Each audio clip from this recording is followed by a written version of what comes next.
Hey guys, welcome back. Tisha here, back for another segment of It's Getting Real. Go ahead and do me a favor and hit the like button as we discuss this tough case. The case we're covering today is a little different. Different because there's an additional layer that I want you all to weigh in on. The person that unfortunately lost her life is a beautiful young girl by the name of Emily Grace Jones. She was born on January 18, 2013 in Bolton, Greater Manchester in the United Kingdom, to Mark Jones and Sarah Barnes. She was an only child, described by friends and family as happy and joyful and beautiful, full of laughter. She was the light of her parents' lives. She enjoyed swimming and climbing and skiing and riding horses. She was a very active child. So it's March 22nd, 2020. Mark and Sarah think it's going to be a great day like any other day because it's Mother's Day in the UK, which makes this story even harder.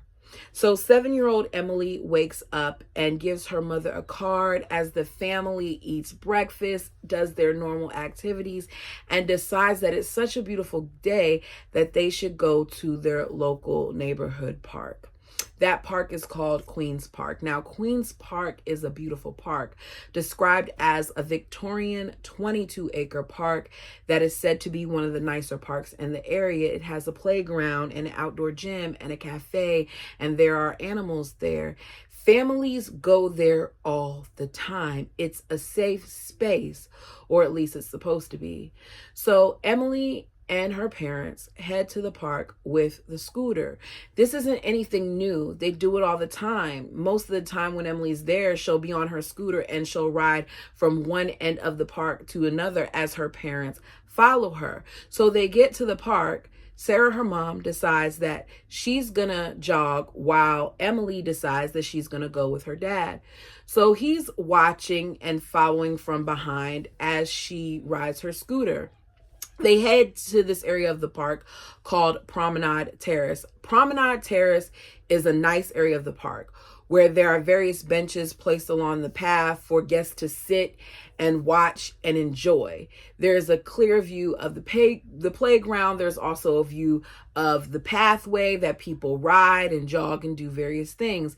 Emily enjoys this area of the park because she doesn't have to worry about running into anybody as she rides, and it's a smoother surface. So as she's riding, her father challenges her to go faster and to go faster. And she is just a few meters ahead of him. And to this day, Mark wonders what would have happened had he had been closer, had they gone to the park later, had this situation never occurred. Goodness. So what happens next is unfathomable. It changed this scenic park into something else, altering so many lives. Emily is riding, and she notices her mom at the bottom of the hill. So she shouts to her father, "Daddy, I want to go to mommy." As I said earlier, he's not that far away from her, so he tells her she could go. So Emily goes down the winding path, down the hill towards her mother, who at the time is running with headphones on and music playing, so she does not hear her daughter calling her. But her daughter is calling mom, mom, mom to get her attention as she rides past a wooden bench. A female who is sitting on that bench jumps up, grabs Emily, pulls her head back, and slices her little neck. She didn't even see it coming. Her mom, because she was running with the headphones, didn't see or hear any of this. So she just keeps running. Meanwhile, Mark, who is yards away, sees something, but he's not quite sure of what it is. He thought his daughter had fallen off her scooter and this good Samaritan had came by to help her, but that's not what happened. He didn't know anything was wrong until he heard someone saying, "She's been stabbed." His daughter is flung to the ground. He sprints towards his baby and the attacker is gone. Emily is struggling to breathe as he cradles her and he's yelling for help. Someone gives Mark a shirt to try to stop the bleeding. A nurse who is in the park runs over to help as well as Mark tries to call Emily's mom. I can't imagine the different emotions that he was feeling in that moment, having to witness what he thought was just a good Samaritan helping his daughter, to then realize that his daughter was being attacked by that good Samaritan. So he calls, he's shouting on the phone for Sarah to come back. Emily's been stabbed. An ambulance arrives in minutes and Emily gets flown by air ambulance based on her injuries to Salford Royal Hospital. At the hospital, she is ventilated and given blood transfusions, but her body goes into cardiac arrest and she never recovers. She sadly passed away 30 minutes after she arrived at the hospital around 3:56 p.m. on Mother's Day. So Emily's killer is quickly found. A brave bystander by the name of Tony Canty had been walking in Queen's Park with his wife and daughter, and he sees this person and he knocks her down on the ground, calls 999, the emergency services number there, and holds her until police arrived. Thank goodness for his act. He was so brave in that moment. But I just can't begin to imagine what may have happened if he wasn't there to do that. Because what if she encountered another child or person and did this to them? So police arrive and arrest the killer, and she is identified as 30-year-old Eltiana. Now, here's where I struggle, because Eltiana's backstory, okay? If you hear her backstory, which I'm going to tell you a little bit about, and I normally don't tell so much about the perpetrators, but in this instance, I need to, because the ruling on this is something that I struggle with, but we'll get to it, okay? So based on her backstory, Eltiana shouldn't have been in the UK in the first place. Eltiana sneaks into the UK in August 13th, 2014, claiming asylum due to human trafficking. Her asylum application is denied in June 2018, but it's overturned following an appeal, and she is given a residency permit. Now, what that means is you're allowed to stay here for a short period of time, right? It's based on a lie, though, because Eltiana was not a victim of human trafficking. Before the stabbing, in March of 2015, a doctor determined that Eltiana had post-traumatic stress disorder. She's referred for treatment, but she does not go to the cognitive behavioral therapy session. Rather than seeking her out, her case was closed because they're thinking post-traumatic stress. Yeah, it's something we need to worry about, but that's not that big of a deal. A few months later, in July, she's admitted to Royal Bolton Hospital for treatment, where she is then diagnosed with acute schizophrenia, a few months from her original diagnosis of post-traumatic stress. So she was not mentally sane at that time. She felt like people were out to get her. She ran away from that hospital on several occasions, refusing medication. Now, that alone, I feel like certain things should have you committed. And if you're running away and if you feel like people are a danger to you, to me, that would mean that we need to watch you closely, have you committed, make sure that we get these meds regulated. So she's given antipsychotic medications via injections. And in August, doctors feel like she's good enough to go home. The fact that she was running away and stuff like that, I don't know, but they felt like she was good enough to go home. As part of being released, she is supposed to be visited by mental health workers between 1 to 2 times a week. As they were visiting her, she complained about the medication at one point, saying that she didn't like the side effects. In November 2015, she was taken off of the IV medication. So her mental health struggled again.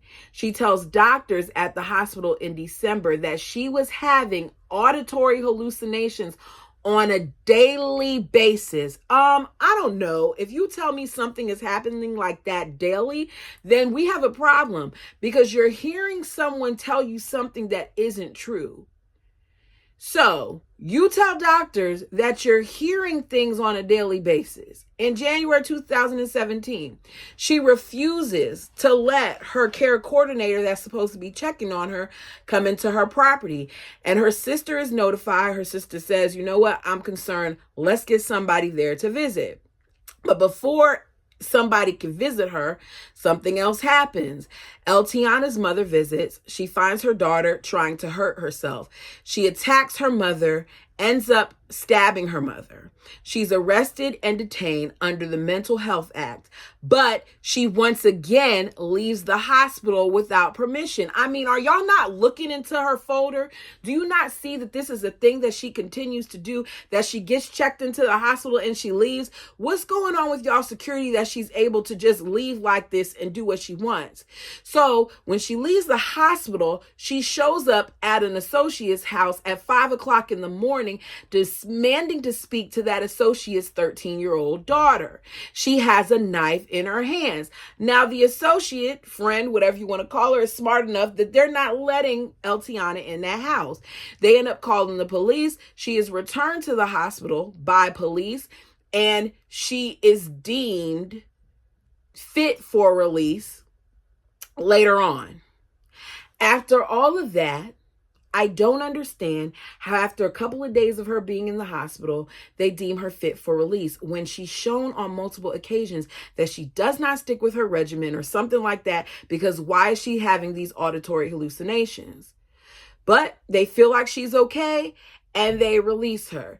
And supposedly she was handling her medication well until March 2018, because in March, she once again reports having hallucinations and she's put back on oral meds. Her last visit after that with the mental health worker was on March 11, 2020. So they allowed a year basically of her to go with her medication and them making visits. It is said that there were no major notes for that March 11th visit because everything went well. So no one knew that 11 days later, she would take the life of Emily Jones because she wasn't on her meds. So on the morning of March 22nd, 2020, Eltiana leaves her home around 1 p.m. and heads to the Bolton Town Center. She purchases a pack of 3 crafting knives from a pawn shop. Later, she tells psychiatrists that she had bought those knives with the intention of killing somebody. She then goes to Queen's Park and waits and attacks Emily. After her arrest, she was detained under the Mental Health Act. When questioned by Dr. Farrell, the on-call doctor, she was said to be cooperative and calm and emotionless. Eltiana is charged with murder along with possession of a bladed article. She is taken into custody at the Rampton Hospital. That hospital isn't like the other one because she can't just escape this hospital. It's a high security psychiatric hospital. They should have had her in that from day one, my opinion. She's detained and scheduled to appear at Manchester and Salford Magistrates Court. A plea and trial preparation hearing takes place on October the 5th. She appears via video. She did not speak at the hearing, and her lawyer asks that the arraignment happen at a later date. The presiding judge, Mr. Justice Henshaw, adjourned the proceeding until November 6th. At the November 6th hearing, Eltiana decides that she wants to deny the charge of murder, and she pleads guilty to the lesser charge of manslaughter on the grounds of diminished responsibility.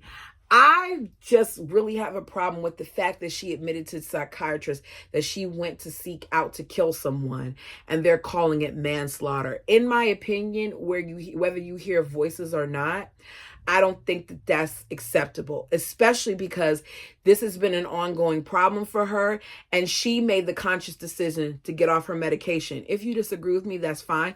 Put it down in the comments below. Let's talk about it. So Eltiana's trial begins on November 26, 2020. The court hears that she was admitted to the psychiatric hospital back in 2015 after threatening her neighbors with a weapon. They hear about the 2017 incident where she stabbed her mother in the hand, and they hear about how she threatened her sister, and they discover a history of issues. It is revealed that she had a history of violent acts when she was unmedicated. So, police, when they search her home, discover that her antipsychotic medication in her home has not been taken. And based on the amount that was found, they believe she stopped taking the medication for over a month. So my question is, the 11 days before the incident happened, what exactly was the caseworker looking at when they came in to check on Eltiana? Did they just check to see if she was sane? Did they check to see if she was functioning normally, if her home was clean? What did they check that the police caught that she had a whole thing of medication and the caseworker didn't? So John Petit, a psychiatric nurse at the Rampton Hospital, said that Eltiana told him, "I killed someone. That's the reason why I'm here. It was premeditated. I waited in the park. I picked my victim and I killed somebody and I tried to run away." Hearing that bothers me because she was well aware that she made that choice. She said that just as plain as day, like it was nothing. During Eltiana's detainment at Rampton Hospital, she was observed behaving strangely. She was laughing hysterically after she noticed a girl on television that bore a resemblance to Emily. In another incident, Eltiana became enraged and was, as they say, frothing at the mouth. The prosecution initially argued that Eltiana should be convicted of murder, noting she was using her history of mental illness as a convenient excuse for the crime. On December 4th, 2020, following another doctor's testimony, the prosecuting attorney said there was no longer any realistic prospect of conviction for murder and asked the jury to find her not guilty of that offense, which I still struggle with. Trial Justice, Mr. Justice Wall, scheduled the sentencing for the conviction of manslaughter for December 8th. Eltiana receives a life sentence with a minimum tariff of 8 years before eligibility for release. Understand that a life sentence in the UK in a lot of instances is not like a life sentence in the US. A lot of times that minimum tariff is what they are given. Mark Jones, father of the victim, said, "What happened to his daughter is a public outrage. Emily was a vulnerable child full of innocence and wonder. She was just starting off her path of life and her future was cut short. Our future has also been taken away. How can we enjoy life when the best part of it has been taken away? I cannot understand why this has happened. We want people hearing this statement to understand that it should not have happened. How can an innocent child playing in a park be killed in such a monstrous way?" And this is where I struggle, because I understand there are mental illnesses that really do adjust a person's mindset, especially when people are not utilizing their medications. But if a situation like this occurs where you take the time to purchase a knife and you sit and wait so that you can hurt someone, I really feel like you should serve serious time. I think you should, but you guys tell me what you think. Emily was the beat in our hearts, the spring in our step, and the reason why we got up every morning. She was a beautiful, spirited little girl, a bundle of energy with an infectious personality. She was bright and funny and a kind child with not a mean bone in her body. Mr. Justice Wall ordered Eltiana to serve her term at the Rampton Secure Hospital. Eltonia is sentenced to the 8-year minimum sentence, as I said, with the judge saying, If you are never deemed fit for release, you will remain in hospital or prison for the remainder of your life, and stipulates that Eltonia should only be released if she no longer poses a risk to the public. I think certain situations shouldn't have if statements. What does if mean? If you're a risk, she's shown on more than one occasion that she is a risk. How can she not be a risk? There have been instances where she's attacked family members and now she's killed someone. So obviously she needs to be watched. She needs to be monitored to make sure that she's taking her medication. I don't care if they have to permanently put an IV in her arm. If they ever release her, that's what it's going to take, because she's already shown she's capable of killing. So on March 26, 2001, her minimum sentence was increased because they re-examined it, but it wasn't increased by much. It went from 8 years to 10 years and 8 months. Still don't think that's enough time. Emily's father, Mark, was glad that it increased, but he said he's going to keep fighting tooth and nail to prevent her from ever being released. Whether it's 10 or 20 years, it's never going to be enough time. And I don't blame him, because it's not. His baby is no longer here. A representative of Emily's father, Mark Jones, spoke after the conclusion and said, Mark said before the start of the inquest, before he heard the evidence, before he had seen a statement from the Home Office, that if the Home Office had done their job properly, Miss Eltonia wouldn't have been here in the first place. She twice told doctors that she lied in her asylum application.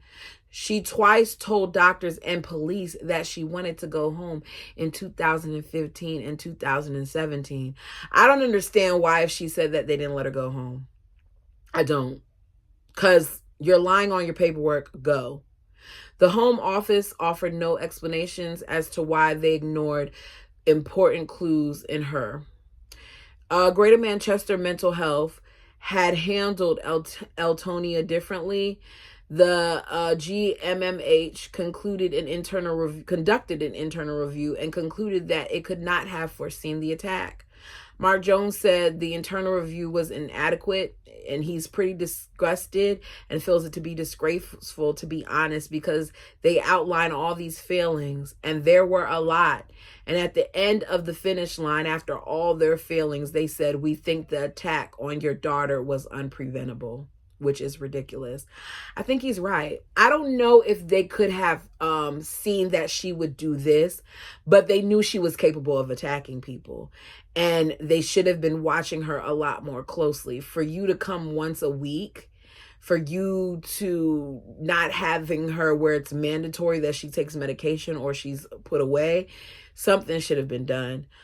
He said, I have spoken to the CEO a number of occasions, and I have told him I'm going to do my utmost. You need to admit liability here and apologize to my family. Subsequently, NHS England began an investigation and review of the trust. That's still under review. Emily was a pupil at Markland Hill Primary School in Bolton. After her killing, the school announced plans for a memorial garden, which they have built.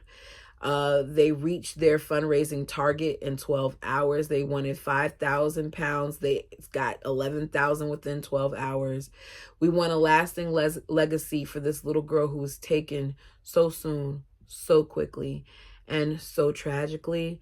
A separate fundraiser was started by Emily's parents, which raised over £10,000 within 24 hours, with the funds going to the Bolton Lads and Girls Club, which provides sports and art activities for children and teenagers across Bolton. It reached over £25,000 by the time of the sentencing of Eltonia. I feel like this is one of those cases that I struggle with, because she was in the right place, a place that she had been to so many times. She was with her parents, and this happened yards away from her father. I can't begin to imagine the hurt and pain that her parents must be feeling. And I can't begin to imagine how her father must feel knowing that he witnessed his daughter's last moments and that he held her as she was passing. Rest in peace. I hate that this happened to this little girl. Emily, man, we don't know what Emily would have been. But the fact that already at her 7 years of life, she had done so much and she was so involved in so many things, it's just sad that this is yet another being that isn't able to prosper here on earth because of the callousness and the incompetence of others. Let me know what you think down below. Until next time.